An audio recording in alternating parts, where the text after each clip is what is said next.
दाखल झालेत आणि थेट दृश्य आहेत अयोध्येमधली श्री प्रभू रामचंद्राची।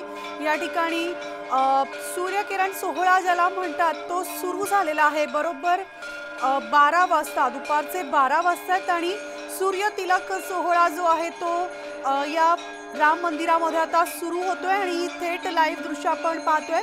सूर्याची किरण जी आहे ती श्री प्रभू रामचंद्राच्या मस्तकी म्हणजे त्याच्या ज्या ठिकाणी टिळा असतो, टिळक असतो त्या ठिकाणी ही सूर्यकिरणं पडतायत। आपण ही थेट दृश्य पाहतोय।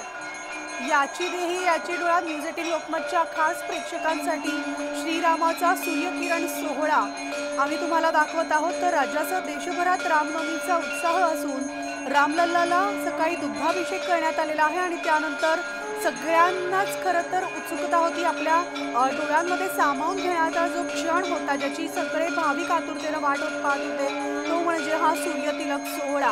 आणि या सूर्यतिलक सोहळ्याला आपण सुरुवात झालेली पाहतोय बरोबर दुपारी 12 वाजता। 12च्या ठोक्याला हा सूर्यतिलक सोहळा सुरू झाला। आता दुपारचे 12 वाजता आहेत आणि थेट लाईव्ह दृश्य आपण अयोध्येतल्या राम मंदिराची आपण पाहतोय। सूर्याची किरण जी आहे ती श्री प्रभू रामलल्लाच्या मस्तकी त्याच्या माथी ही पडलेली आहेत आणि याची देही याची डोळा हे जे क्षण आहे, हे जे रूप आहे प्रभू रामलल्लाचं ते प्रत्येक भाविक आपल्या डोळ्यात साठवून ठेवतोय। तर अयोध्येमध्ये भाविकांची मांदियाळी आहे, विविध कार्यक्रमांचं आयोजन करण्यात आलेलं आहे। मात्र हा नेत्रदीपक सोहळा ज्याला म्हणता येईल सूर्यतिलक सोहळा जो सध्या अयोध्येमध्ये सुरू आहे।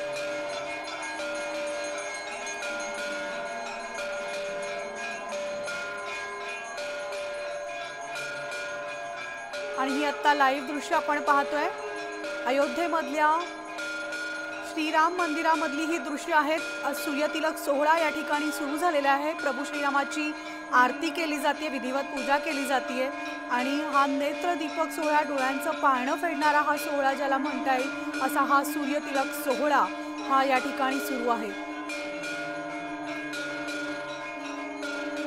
बरोबर प्रभू रामलल्लाच्या मूर्तीसमोर काचेची या ठिकाणी प्रतिमा बसवण्यात आलेली आहे आणि त्यावर सूर्याची किरणं पडून त्याचं रिफ्लेक्शन ज्याला आपण म्हणतो ते या प्रभू रामलल्लाच्या माथी पडलेलं आहे आणि थेट सूर्याची किरणं ही अशा पद्धतीनं प्रभू रामलल्लाच्या मस्तकी माथी आपण पाहतोय। आणि हा नेत्रदीपक सोहळा पाहण्यासाठी देशभरातून कानाकोपऱ्यातून रामभक्त अयोध्या नगरीत कालपासूनच दाखल झालेले आहेत आणि सूर्यतिलक सोहळ्याला बरोबर दुपारी 12 वाजता सुरुवात झालेली आहे। प्रभू रामलल्लाची या ठिकाणी आता आरती केली जाईल। सकाळी दुग्धाभिषेक करण्यात आलेला होता आणि त्यानंतर सगळ्यांना उत्सुकता होती ती या सूर्यतिलक सोहळ्याची। आणि सूर्यतिलक सोहळा या अयोध्या नगरीमधल्या श्रीराम जन्मस्थानी जिथं मंदिर उभारण्यात आलेलं आहे या मंदिरामध्ये प्रभू रामाचा सूर्यतिलक सोहळा आता सुरू आहे।